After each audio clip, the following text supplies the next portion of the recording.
नमस्कार. मी निहाल ढालाय आपलं सहर्ष स्वागत करतो N15 न्यूजमध्ये. पाहूया आजच्या ठळक घडामोडी. कोरोची येथे राष्ट्रीय खाद्यतेल अभियान अंतर्गत शेतकरी कार्यशाळा उत्साहात संपन्न. आधुनिक तंत्रज्ञान, तेलबिया, आंतरपिके आणि कीड व्यवस्थापनावर तज्ज्ञांचे मार्गदर्शन. शेतकऱ्यांना विविध शासकीय योजनांची माहिती.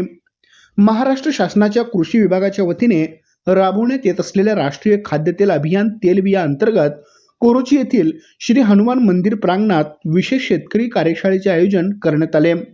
खाद्यतेलाच्या बाबतीत देशाचे परावलंबित्व कमी करून तेलबिया उत्पादनात वाढ करणे, शेतकऱ्यांना आधुनिक तंत्रज्ञानाची माहिती देणे तसेच उपलब्ध शेती क्षेत्रातून अधिक उत्पादन व उत्पन्न मिळवून देणे या उद्देशाने आयोजित करण्यात आलेल्या कार्यशाळेला परिसरातील शेतकरी बांधवांनी उत्स्फूर्त प्रतिसाद दिला.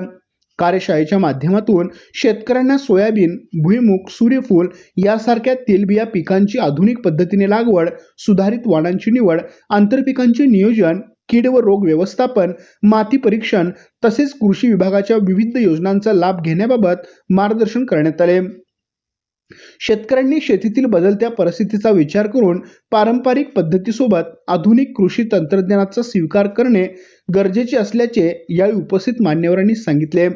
तेलबिया पिकांचे क्षेत्र उत्पादन वाढल्यास शेतकऱ्यांच्या उत्पन्नात भर पडण्यासोबतच देशाच्या खाद्यतेलाच्या गरजा पूर्ण करण्यासही हातभार लागेल, असा संदेश यावेळी देण्यात आला.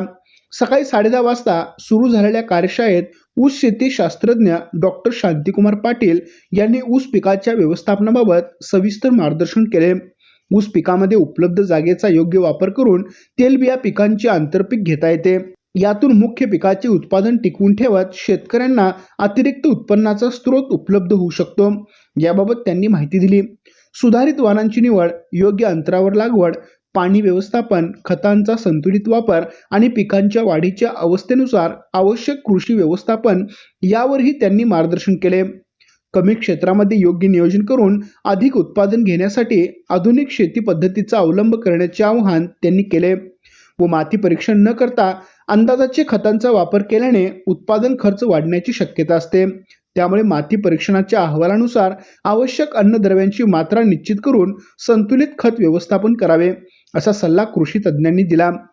कोल्हापूर कृषी महाविद्यालयाच्या कीटकशास्त्र विभागाचे प्राध्यापक शुभम पाटील यांनी पिकावर येणाऱ्या विविध किडींची ओळख आणि त्यांच्या नियंत्रणाच्या उपाययोजनांबाबत माहिती दिली.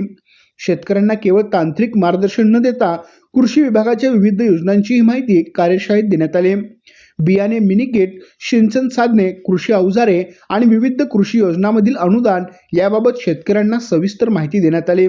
शासकीय योजनांचा लाभ घेण्यासाठी आवश्यक कागदपत्रे, अर्ज प्रक्रिया आणि पात्रतेबाबतही मार्गदर्शन करण्यात आले. शेतकऱ्यांनी उपलब्ध असलेल्या योजनांचा अधिकाधिक लाभ घेऊन आधुनिक शेतीकडे वाटचाल करावी, असे आवाहन करण्यात आले.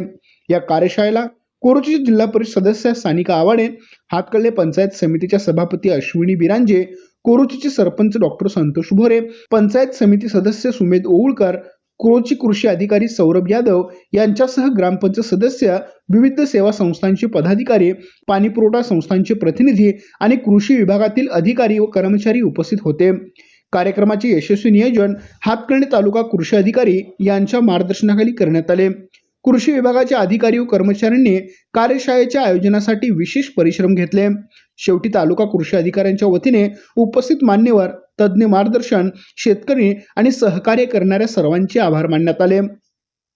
आधुनिक तंत्रज्ञान आणि शास्त्रीय शेती पद्धतीचा स्वीकार करून तेलबिया उत्पादन वाढवण्यासाठी शेतकऱ्यांना मिळालेले हे मार्गदर्शन भविष्यातील शेतीसाठी महत्त्वपूर्ण ठरणार असल्याचे मत यावेळी व्यक्त करण्यात आले. आमच्या प्रतिनिधीसह पाहत रहा N51 न्यूज.